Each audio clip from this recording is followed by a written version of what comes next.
Hello viewers, welcome to today's session on learning English to news. So let's get started with today's news. Trump administration begins mass firing across government. President Donald Trump's administration carried out mass firings Thursday and Friday across the federal government, affecting thousands of workers who had been on the job for less than 2 years. The termination affected some of the most widely respected federal agencies, including the Center for Disease Control and Prevention and Homeland Security, as well as lower-profile officials with critical roles in the nation's security, such as the National Nuclear Security Administration. Trump says Russia should be brought back to G7.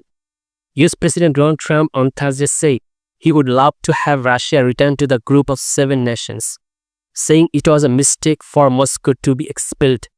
I would love to have them back. I think it was a mistake to throw them out. Look, it's not a question of liking Russia or not liking Russia. It was the G8, Trump said at the White House. It's not a question of liking Russia or not liking Russia. They should be sitting at the table. I think Putin would love to be back, Trump added. That's all for today. See you in the next. Thanks for watching and have a wonderful day.